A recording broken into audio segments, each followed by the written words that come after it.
السلام عليكم. في الفيديو ده هتكلم عن مدينة العلمين الجديدة لكل من يهمه الأمر. العلمين الجديدة موجودة في شمال مصر على ساحل البحر المتوسط غرب دلتا نهر النيل بين الإسكندرية ومرسى مطروح. لو انت جاي من القاهرة والجيزة فهتمشي على طريق القاهرة اسكندرية الصحراوي باتجاه اسكندرية، وبعد ساعة و10 دقايق من القاهرة بعد مدينة وادي النطرون هتسيب طريق اسكندرية وتدخل شمالك وهتبقى ماشي باتجاه الغرب. ده اسمه طريق وادي النطرون العلمين، والطريق ده تم توسعته وأصبح 5 حارات في كل اتجاه، وبعد ساعة وربع كمان بتوصل الطريق الساحلي الدولي. الطريق الساحلي الدولي هو طريق موازي لساحل البحر المتوسط جاي من بورسعيد لغاية مدينة السلوم في أقصى غرب مصر، وبيدخلك بعد كده دولة ليبيا. نرجع مكان ما وصلنا. احنا وصلنا هنا بعد حوالي 2.5 ساعة من القاهرة. كده انت قدامك على البحر قرية سياحية مصيفية مشهورة اسمها مارينا العلمين. ومارينا مش القرية الوحيدة اللي على البحر، لأ، دي هي وجيرانها من القرى المصيفية بيشكلوا مسافة 74 كيلو ممتدة على ساحل البحر المتوسط من سيدي كرير غرب الإسكندرية لغاية مارينا العلمين. القرى دي كلها وأصحاب الشاليهات والوحدات اللي فيها احتلوا شاطئ من أجمل شواطئ العالم بدون مبالغة. والمشكلة هي إن 74 كيلو دي بتكون ميتة، ما فيهاش حد عايش طول السنة، وبتكون نشيطة فقط في يونيو ويوليو وأغسطس. والساحل اللي طوله 74 كيلو ده لو كنا عملنا عليه مدن متكاملة فيها مصانع ومدارس وجامعات ومواني بحرية ومزارع، وكنا ربطنا المدن دي بخط قطار كهربائي سريع أو خفيف، فأنت كنت هتقدر ساعتها تنشئ حوالي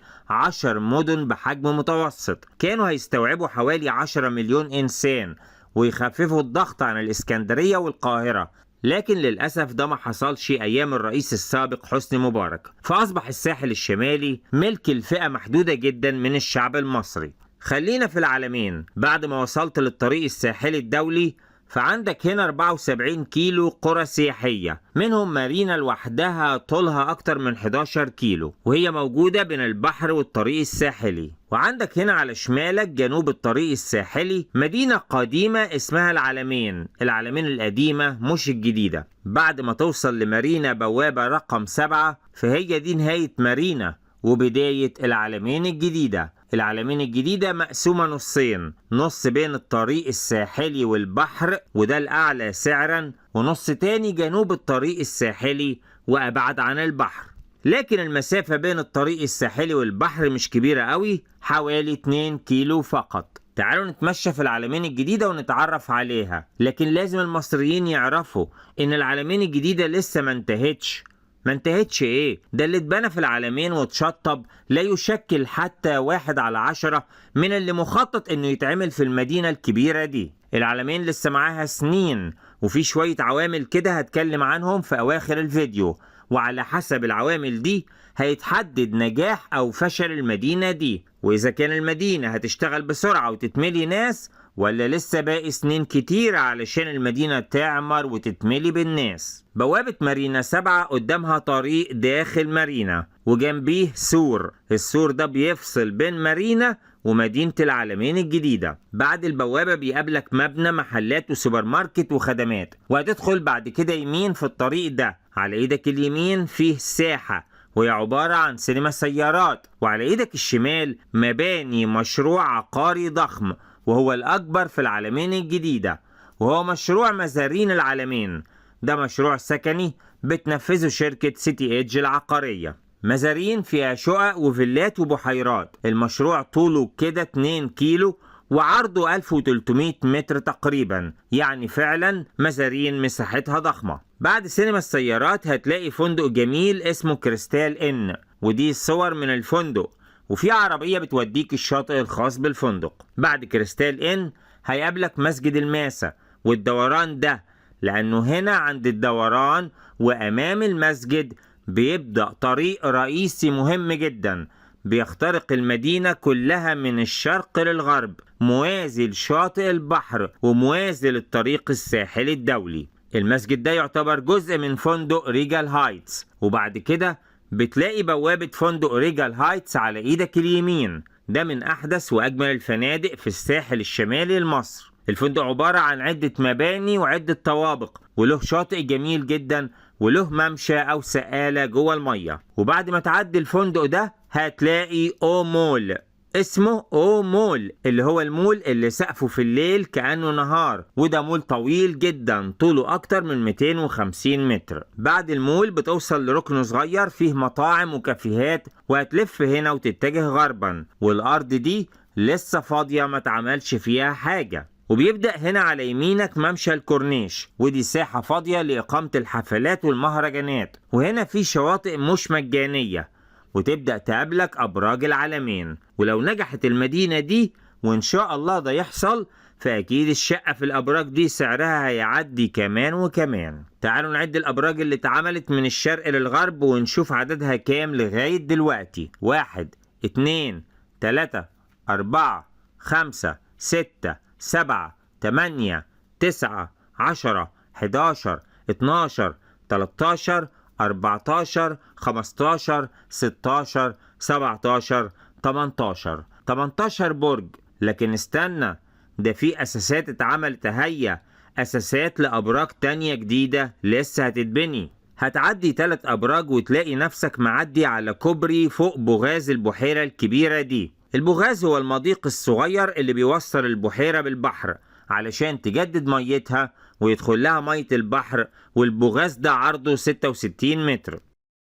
ده شاطئ أهانة، وهنا شاطئ مجاني لأنه غير مستخدم من أي جهة حتى الآن، رغم أنه شاطئ ممتاز وفيه مسافة كبيرة من الرملة البيضاء. عدينا الكوبري سواء بالعربية أو بالممشى، وبفكرك أن كل الفيلات والمباني دي هي مشروع مزارين بتاع شركة سيتي إيدج. هنا في برجين تانيين، وهنا بقى على البحر مدينة ترفيهية تجارية فندقية كبيرة جدا جدا، طولها 870 متر، بتفصل بين الممشى على البحر والطريق الرئيسي. أهو من معايير الحكم على نجاح العلمين الجديدة هو إنه الأماكن الترفيهية التجارية اللي زي دي تفضل شغالة طول السنة، صيف وشتاء خريف وربيع. طيب هنعمل كده إزاي؟ هقول لكم بعد شوية. وهنا برجين مهمين ويفصلهم طريق عريض وقدامهم دوران كبير. واضح إنه هيكون في مولات وخدمات أسفل الأبراج دي كلها، وواضح إنه الطريق ده بعد ما يعدي فوق البحيرة دي فهيكون شريان مهم ورئيسي في مجتمع مزارين. والطريق ده هيتقاطع عموديا مع المحور الممتد من الشرق للغرب، والميدان ده هيكون بؤرة محورية في مزارين. والمنطقة الترفيهية فيها فندق صغير زي كونسل، والدايرة دي اسمها نورث سكوير. يا ريت يا جماعة اللي يفتح أي محل أو نشاط في العلمين أو أي مكان في مصر يعملوا إدراج في خرائط جوجل، وكمان يحط صور مختلفة للنشاط بتاعه ويعرفنا معلومات عنه. هنمشي تاني مع الطريق والممشى، وهنا أرض فاضية، وبعد كده 4 أبراج وبوغاز و4 أبراج تانية، فيها اللي تبع أوراسكوم وفيها اللي تبع حسن علام. عارفين لما الواحد يفتح بلكونته في الدور ال18 ويلاقي البحر والسماء ممتدين قدامه، ويتفرج على نوات الشتاء والقمر في السماء والشمس وهي بتطلع، وتحتيك طريق رئيسي وممشى، ووراك بحيرة عرضها 300 متر، فده اللي بيسموه بالفرنساوي سيلو غاف.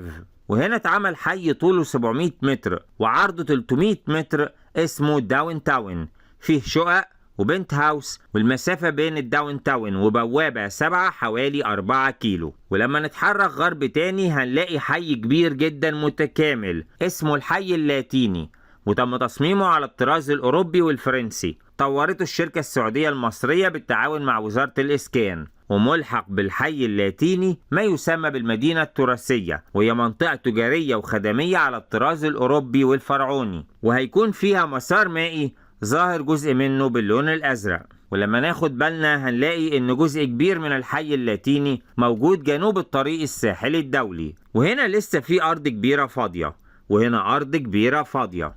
لكن ليه الأرض دي لونها غامق كده كأنها مبلولة مية؟ هقول لكم.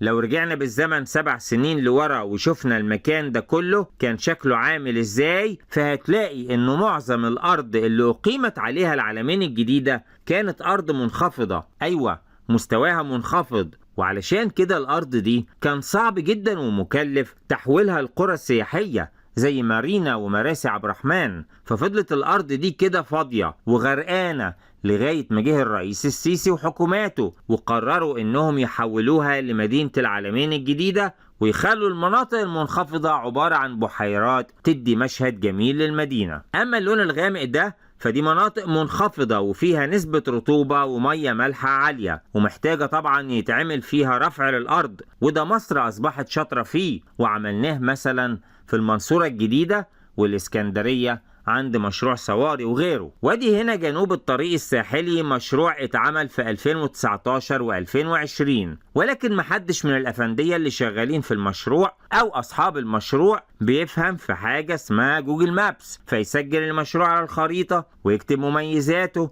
ويعرف الناس بيه. كاتبين أسامة نبيل. مين أسامة نبيل ده؟ في مشروع عقاري اسمه أسامة نبيل؟ وهنا الأرض فاضية، وهنا لسه المدينة قدامها مستقبل. لو اتجهنا للغرب على البحر على بعد 6.5 كيلو من فندق ريجال هايتس هنلاقي القصر الرئاسي، عبارة عن مبنى رئيسي طوله 200 متر ومهابط هليكوبتر ومبنى تاني أصغر ومنتجع صغير على البحر و5 فيلات تانيين. ويقال إنه المستطيل ده يخص الرئيس الإماراتي محمد بن زايد. وفيه هنا مسلة فرعونية. وهنا مجموعة ضخمة من المنشآت طولها أكتر من 300 متر ومعرفش عنها أي حاجة، اللي يعرف يعرفنا. وهنا قرب الطريق الساحلي الدولي يوجد مبنى رئاسة الوزراء، وعلى بعد 7 كيلو كمان غرب القصر الرئاسي يوجد ميناء الحمراء لتصدير البترول. الميناء ده تم إنشاؤه في أواخر الستينيات. وهنا محطة تحلية مياه، وهنا فندق توليب، وهنا فندق توليب تاني، وكل الأرض دي لسه فاضية تقريبا. لو رجعنا تاني بسرعة للشرق لكن جنوب، هنا جامعة العلمين الدولية، وهنا سكن مصر وإسكان متميز، وهنا الأكاديمية العربية للعلوم والتكنولوجيا والنقل البحري، ولسه باقي الأرض فاضية. وعلشان كل الفاضي ده يتملي بسرعة وعلشان المدينة دي تفضل شغالة طول السنة، يبقى احنا محتاجين لوجود نشاط اقتصادي تاني غير السياحة والمصايف والمولات والمطاعم وغير المقاولات والبنى.